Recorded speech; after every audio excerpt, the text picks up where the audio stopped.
बिस्मिल्लाहिर्रहमानिर्रहीम। अस्सलाम वालेकुम नाज़रीन। हामिद अमीन ने बड़ी खबर ब्रेक करते हुए कहा कि अमेरिका और इसराइल ने मिलकर ईरान पर हमला किया और सोचा वेनेज़ुएला की तरह इस पर भी कब्जा कर लेगा, लेकिन ईरान इनका बाप निकला है और इनको अब सफ़ा हस्ती से मिटाकर ही दम लेगा।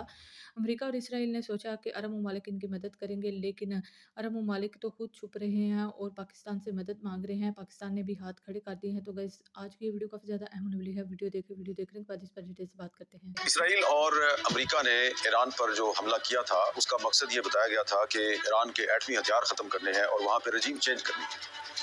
तो ईरान में रजीम चेंज तो नहीं हो सकी। आयतुल्लाह अली खामनई साहब को शहीद कर दिया गया, लेकिन अब उनकी जगह पर उनका जो बेटा है मुज्तबा खामनई, वो ईरान का सुप्रीम लीडर बन गया है। एक खामनई गया और दूसरा खामनई आ गया। तो मुज्तबा खामनई के नया सुप्रीम लीडर बनने पर अमेरिका के सदर डोनाल्ड ट्रंप बहुत ही नाराज नजर आते हैं, बहुत गुस्से में हैं, क्योंकि उनका रजीम चेंज का ख्वाब पूरा नहीं हो सका। और यही वजह है कि मुज्तबा खामनई के सुप्रीम लीडर बनने के बाद इसराइल ने और अमेरिका ने ईरान पर हमलों में मजीद इजाफा कर दिया और पिछले 2 रोज से ईरान पर हमलों में बहुत शिद्दत आ गई। दूसरी तरफ मुज्तबा खामनई ने सुप्रीम कमांडर बनने के बाद इसराइल के खिलाफ हमलों में मजीद इजाफा कर दिया है और अब इसराइल के खिलाफ जो ईरान के मिसाइल हमले हैं उनमें बड़ी शिद्दत आ गई है। बज़ाहिर इसराइल ने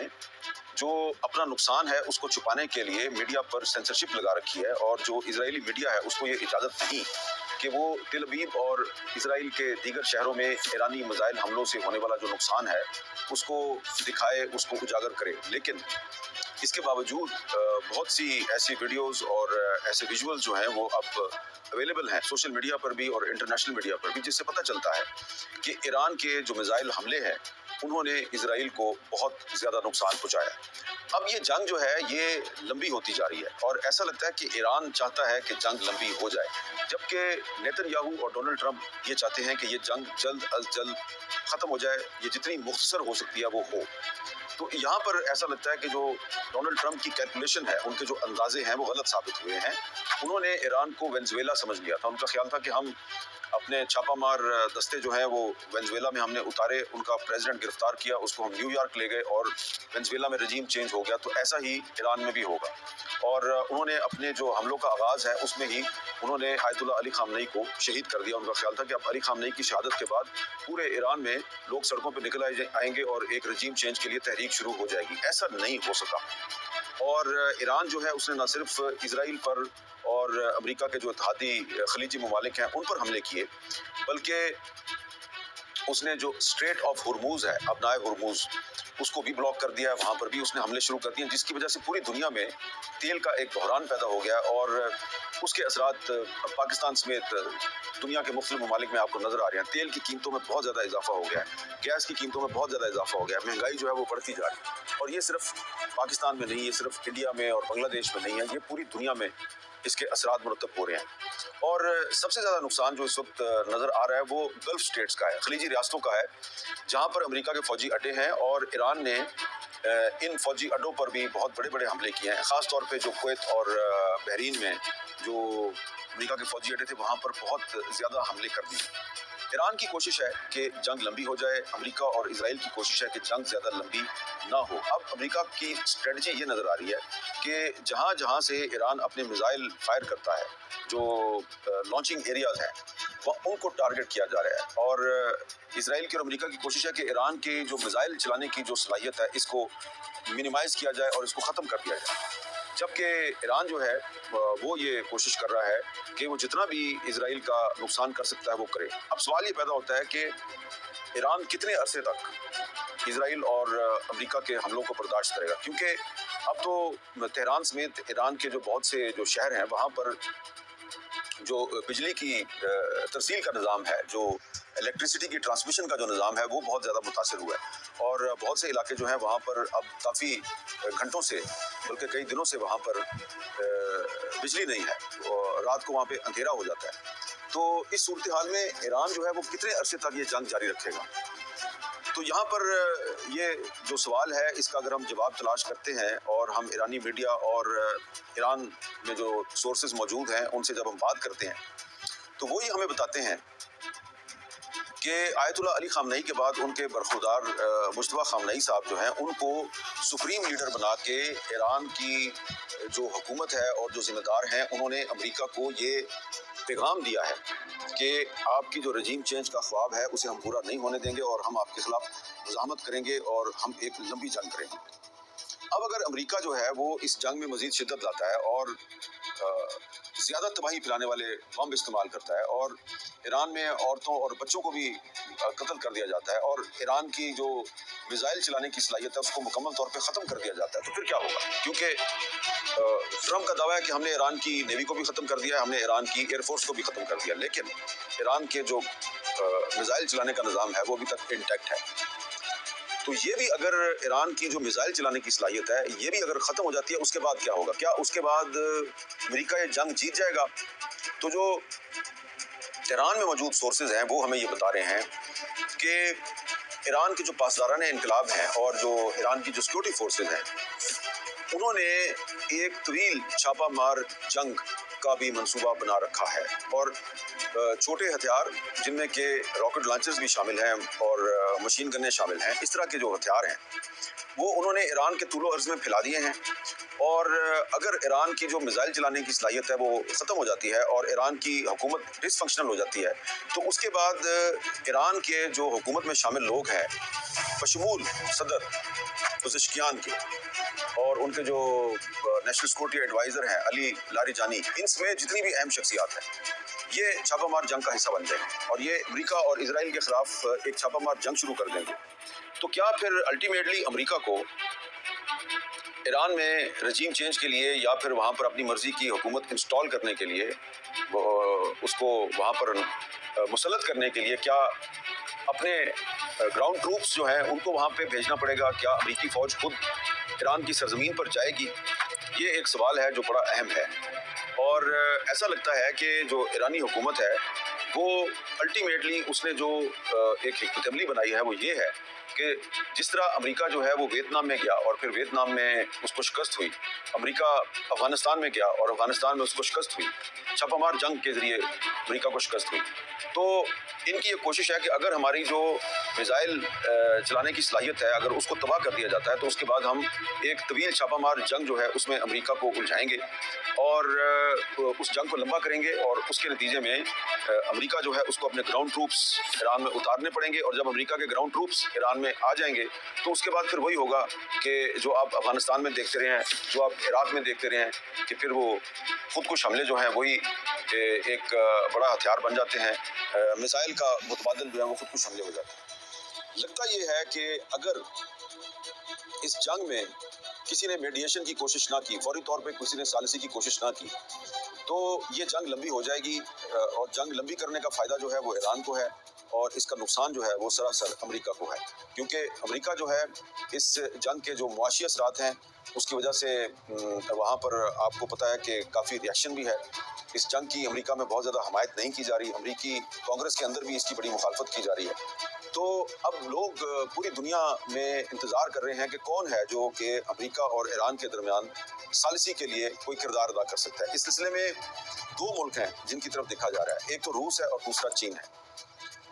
کچھ لوگوں کا یہ خیال ہے کہ شاید اس میں پاکستان بھی کوئی کردار ادا کر سکتا ہے، لیکن فی الحال ہمیں ایسا ممکن نظر نہیں آتا، پاسبل نہیں ہے۔ پاکستان نے صرف اور کوشش یہ کی ہے کہ سعودی عرب اور ایران کے درمیان جو غلط فہمیاں ہیں ان کو کم کیا جائے، لیکن پاکستان کی پوزیشن اس وقت بڑی مشکل ہے اور پاکستان کوشش کر رہا ہے کہ امریکہ کو ناراض کیے بغیر وہ ایران کے خلاف براہ راست معاہدہ بھی نہیں کرنا چاہتا، ایران اور سعودی عرب اور دیگر گلف اسٹیٹس کے درمیان معاملات کو طے کروانے کی کوشش بھی کر رہا ہے اور ساتھ ہی ساتھ وہ پاکستان کی جو خارجہ پالیسی ہے اس کو جو چیلنجز ہیں اس میں ایک بڑا چیلنج یہ ہے کہ بیلنس کیسے قائم کیا جائے، بیلنس قائم کرنا بہت مشکل ہے۔ اب دیکھیں کہ اگر امریکہ جو ہے وہ اس جنگ میں کامیابی کے لیے کردوں کو استعمال کرتا ہے اور جو عراق کے جو کرد ہیں ان کا ایک گروپ امریکہ کی مدد کے لیے تیار بھی ہو چکا ہے، لیکن ان کردوں کو سیریا یعنی کہ شام کے کرد روک رہے ہیں کہ آپ امریکہ کی جنگ کا حصہ نہ بنیں۔ تو کرد جو ہیں وہ تین بڑے ملکوں میں تقسیم ہیں، شام، عراق اور ترکی۔ तो अगर इराक के कुर्द जो हैं वो ईरान के अंदर दाखिल होकर किसी इलाके पर हमला करके और वहाँ पे कब्जा कर लेते हैं, तो इसका मतलब ये होगा कि फिर उस कब्जाशुदा इलाके में अमेरिका अपनी फौज को उतारेगा और वहाँ पर अपने बेस कायम करेगा, अपनी मराकज़ कायम करेगा और फिर कोशिश करेगा कि जो इराकी कुर्द हैं और अमेरिकी फ़ौज है वो आगे एडवांस करे और फिर एयर पावर के ज़रिए वो कोशिश करेंगे कि वो मुकम्मल तौर पर जो ईरान की हुकूमत है, उसकी जो ईरानियन रजीम है, उसके इंफ्रास्ट्रक्चर को मुकम्मल तौर पे तबाह करके वो ईरान का जो सदारती महल है उस पर कब्जा करने की कोशिश करेंगे, जैसा कि उन्होंने वेनेजुएला के सदारती महल पे कब्जा किया। तो ये इसके लिए अमेरिका को ईरान के अंदर ग्राउंड सपोर्ट की ज़रूरत है। अवामी हमायत तो उसको हासिल नहीं हो सकती, लेकिन इराकी कुर्द जो है उनको इस्तेमाल करने की कोशिश की जा रही है। अब अगर इराकी कुर्द जो है वो ईरान के अंदर दाखिल हो जाते हैं और उनको कोई छोटी मोटी कामयाबी मिल भी जाती है, तो इसके असरात सिर्फ ईरान पे नहीं पड़ेंगे, इसके असरात तुर्की पर भी पड़ेंगे, इसके असरात पाकिस्तान पर भी पड़ेंगे। वो कैसे? तुर्की के जो कुर्द हैं उनमें से एक ग्रुप जो है उसने तुर्की की हुकूमत के साथ कोई मुफाहमत का एक मुआहदा भी किया है, लेकिन कुछ ग्रुप ऐसे हैं जो इंतज़ार कर रहे हैं कि अगर इराकी कुर्द जो हैं उनको अमरीकी CIA इमदाद फराहम करती है और उनको इस्तेमाल करती है ईरान की हुकूमत के ख़िलाफ़, तो उसके बाद वो जो तुर्की के कुर्द हैं वो भी कोशिश करेंगे कि वो अमेरिका से हमायत हासिल करें और वो भी अपनी खिदमत पेश करने की कोशिश करेंगे। यही वजह है कि डोनाल्ड ट्रंप साहब जो हैं वो अब तुर्की को ये कह रहे हैं कि आप मेरी मदद करें और आप भी ईरान में रजीम चेंज के लिए कोई कार्रवाई करें, कोई हिस्सा डालें। और इसी किस्म के पैगामात जो हैं वो पाकिस्तान को भी दिए जा रहे हैं और पाकिस्तान पर भी ये दबाव है कि आप ईरान के ख़िलाफ़ रजीम चेंज में हमारी मदद करें। अब पाकिस्तान और तुर्की की कोशिश है कि वो इजराइल की तो मजम्मत कर रहे हैं, पाकिस्तान ने बहुत खुलकर इजराइल की मजम्मत किया, तुर्की ने भी खुलकर मजम्मत किया, लेकिन पाकिस्तान की कोशिश है कि हम अमेरिका की मजम्मत किए बगैर, अमेरिका को नाराज़ किए बगैर इस सूरत हाल में से किसी तरीके से निकल जाएं। लेकिन लगता ये है कि पाकिस्तान के लिए मुश्किलात जो हैं वो बढ़ती जा रही हैं। अब ये मुश्किलात इसलिए बढ़ती जा रही हैं कि ईरान ने सऊदी अरब पर भी हमला कर दिया और सऊदी अरब और पाकिस्तान का दफाई ताउन का मुआहदा जो है वो सारी दुनिया उसके बारे में जानती है। तो इसीलिए पाकिस्तान ने कोशिश की कि ईरान और सऊदी अरब को एक दूसरे के बारे में हमले ना करने पे राज़ी किया जाए और पाकिस्तान ने सऊदी अरब से गुजारिश की कि आप अपनी एयर स्पेस ईरान के खिलाफ इस्तेमाल ना होने दें, ईरान से गुजारिश की कि आप सऊदी अरब पर हमले ना करें, लेकिन अनफॉर्चुनेटली अभी तक सऊदी अरब पर हमले बंद नहीं हुए। अभी हाल ही में कुछ ड्रोन जो हैं उनके ज़रिए सऊदी अरब की जो तेल की तनसीबात हैं, ऑयल रिफाइनरीज हैं, उन पर हमले किए गए हैं। अब ईरान का दावा है कि ये हमले हमने नहीं किए, लेकिन सूरत हाल अभी क्लियर नहीं है। तो इस सिलसिले में ईरान को